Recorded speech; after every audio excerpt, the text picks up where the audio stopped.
Welcome, Devil Sniper here. This is episode number 14, season number 1 of our career mode with West Ham United. And you may be able to tell, my exuberance from Tuesday evening has fully recovered. My voice is back to normal, which is fantastic. But enough of that. We have a tough away trip to Crystal Palace. Yes, Crystal Palace shouldn't be a tough away game realistically, but such is our run of form that this game for us is pretty much a 6-pointer. It's important because we need to get some points, start pushing up the table. We will have a look at the table later on in this episode to show how tight it is and that we're not really out of the race for finishing in the top sort of 10, top 8, top 6 as such, but any more slip-ups than we could well be. But Diarmi picking up the ball, centre of the park, spreads the play to Will Hughes. Will Hughes rolls the ball onto Roland Rat. He breaks down that left-hand side into the Palace area, tries to chip the ball to the front post for Ravel Morrison, but unfortunately Ravel is not the tallest of players, but great movement from Ravel, coming from deep, pushing forward, which is fantastic, what we want to see. Collison, right-hand side, pushing the ball forward into Sam Byram,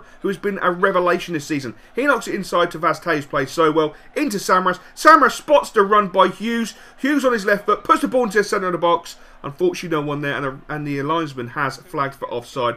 But great run forward there by Will Hughes. He really is going to be a sensational player. He never stops running. He is always running. Fantastic little player. And a nice spot there by Samras. Nice weighted pass as well. But Vastay on the right-hand side today, not playing up front.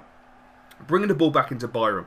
Byram into Collison, getting a little bit of an extended run in the team because he's been playing quite well, doing really well in training. The ball was with Diarmi. Diarmi into Hughes. Hughes with a fantastic ball over the top into Morrison, but again, the timing of the run is just off. And literally, Ravel Morrison was just offside. But a great spot there. Then again, Will Hughes could have knocked the ball out to Roland Rat on the left-hand side, but the run by Morrison was sensational. If he just timed that fraction better, it could have been a different story. But Crystal Palace making their first break of the half. Great little flick on header, but that's an easy save for Adrian, who's been in astounding form of late. But Byram, moving forward, knocks the ball over the top into Samras. Samras has a chance for goal. He takes the early shot. That shows a player who is not lacking too much confidence. Strikers who lack confidence don't pull the trigger early doors, but he spotted the opportunity to pull the trigger. He had no support.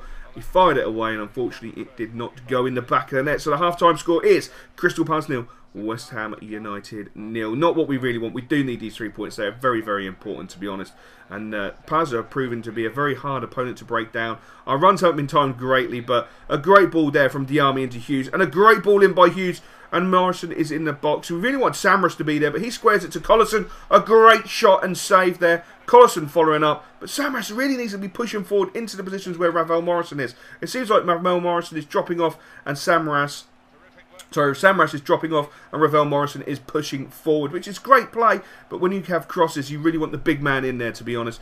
And it's just such a shame. But Roland Rat knocking the ball inside to Collison. Collison on to Vastay. Vastay with a sensational ball forward. It's into Samras. Surely Samras will. He's hit the post. The ball's come back to him. And thankfully Samras has slotted the ball home in the 83rd minute. Oh my days. If he had missed that, I think it would have been all over. I think the board would have sacked me. But my God, what a ball from Vastay. Hits the post. No defender reacts. Samras reacts. The keeper still manages to get a slight arm on it or a shoulder on it. But thankfully it does nestle in the back of the net, which is absolutely fantastic. A goal we have deserved because we've worked extremely hard in this game. We've made all the running. We've been a very productive side. We just haven't broken down the doors of Crystal Palace, but thankfully Samras managed to. But look at Will Hughes, still giving it all. He does give the ball away there, which is a little bit disappointing, but he's still giving 100%. He never stops running. Great ball over the top. Why has Byram not got in there? And a cheeky chip over Adrian in the 86th minute to bring Crystal Palace straight back into the game.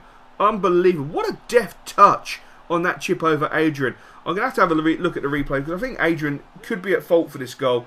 Great chest control, chips it gently. Oh, I've got to say, the keeper really must save those. He really must be saving those. It's very disappointing. And as you can see, the referee does blow the full-time whistle. The score is Crystal Palace 1, West Ham United 1. But a point is a lot better than a kick in the nuts. That's one way I have to look at it. We look at the possession stats, 58% possession, 42 to our opponents. They had 2 shots, 2 on target. We had 5 with 3 on target. We had the greater line share of the possession, but if you don't score goals, it's pointless having the possession. So man of the match for me was Vastay. Absolutely sensational all game long. Collison done a manful job in the midfield and played really, really well. And Samras was always looking for the ball, always wanting the ball, and he takes third place for me. He really did play quite well, which is I was very happy with. So we're going straight into the database because we've got to change the side up due to a few players being a little bit tired. And as you know, this is a new way that the Barclays Premier League want us to submit our teams. We have to do it via the database, so we're going to be doing it via the database. So we're going to switch the team up, hopefully get as strong a side out as we physically can. A few boys were rested last game. A few boys from our previous game are going to be rested, just because we need to keep players fit. It's a long season. We don't have the hugest amount of depth. And as you can see, we've come up with a nice looking 4-4-2. We're going in a diamond formation. We've got Noble sitting in the CDM. We're going with Nolan sitting in the cam. And we're going with the two big men up front to hopefully try and pressure our next opponents, which is Liverpool. So we're now going to take a good look at the table and assess how bad our season is at this moment in time. As you can see, we are languishing in 12th position. That's a few places above relegation. But we do have a cushion of 5 points, which is not a lot in the Barclays Premier League. It is not a lot at all. 4 wins, 4 draws, 6 losses, scored 14, conceded 15, -1, 16 points is really disappointing. But at the same time, a couple of wins, back-to-back wins, if we can just get those back-to-back wins, we could really put ourselves back in the shouting ground for the top 10. There's not a lot of difference between us and when you look at Newcastle, who are sitting in 7th place on 20 points. That's a win and a draw. Couple of back-to-backs, results go our way, we are well and truly back in it. So it's not all down and dismal and a negativity, but we are playing Liverpool, who are in a good vein of form at the moment. They've only lost 2 games. They either draw or they win.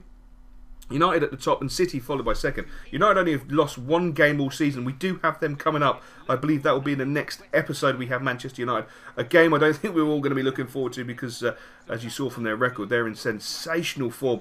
But today we have Liverpool, and it's going to be a very, very tough game. Not the greatest weather conditions, but it's going to make for a slick pitch. Now, this should suit us more than Liverpool because we like to play the passing game. Liverpool, you know, with Brendan Rodgers, like to go over the top. They play a little bit of hoof football, which is not very appetising to watch, but I do feel this could benefit us on a nice Anfield pitch that we could get the ball moving around and hopefully cause Liverpool some problems. But we will have to wait and see how that goes. But look at Liverpool, straight from the kickoff, concede possession.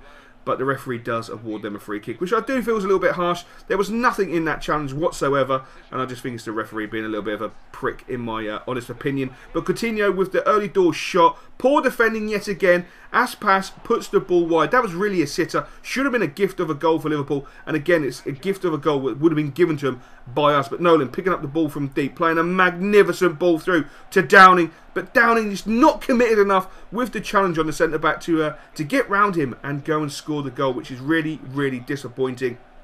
You've got to be 100% committed. But Liverpool spreading the play. But Byram's doing so well. Gets a footing. Great defensive header there. Ball comes out to Jarvis. Jarvis with a very poor clearance. Comes to Coutinho. He spreads it to Sturridge. And Sturridge punishes us after 35 minutes. Jarvis, if in doubt, stick the ball the fuck out. That is all he had to do. Get rid of the ball. Don't hold on to the ball needlessly. There is no point. It causes problems. It causes issues. And as you can see, we concede a sloppy goal. But big AC, Andy Carroll knocking the ball into Kevin Nolan. He's found a new lease of life. The ball back to big Andy. Unfortunately, AC couldn't get his head on it. But it was a nice piece of play, an interlinking play between Nolan and Carroll. But the referee does blow the half-time whistle. And it's a disappointing scoreline. Liverpool 1, West Ham United 1, nil. Sorry, I wish it was 1.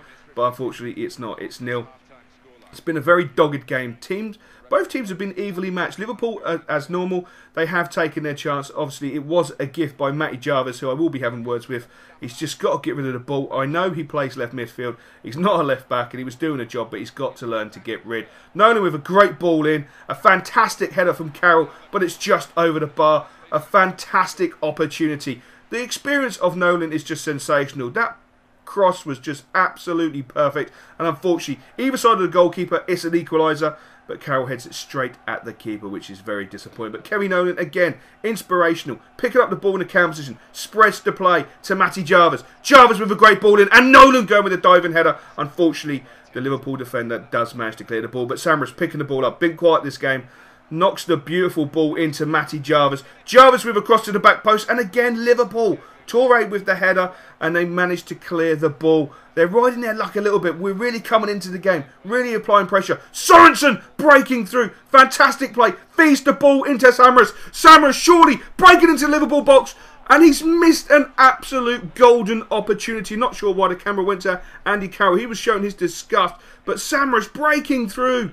An absolute gift of an opportunity. Bent it with the outside of his right foot. Couldn't get it to go into the top corner. And missed an opportunity to give us a point. Much needed goal that would have been. As you can see, the referee has blown a full-time whistle. The final score is Liverpool 1, West Ham United 0. Not what we deserved after that game. We played really, really well. And the chance at the end by Samaras. Absolutely golden opportunity. But for me, man of the match has to be Sorensen. Played an absolute blinder. In second place was Downing. Even after his first half cock-up of not being committed, he showed real commitment. And in third place was Matty Jarvis, who did set up Liverpool for the goal. But he recovered and played really, really well.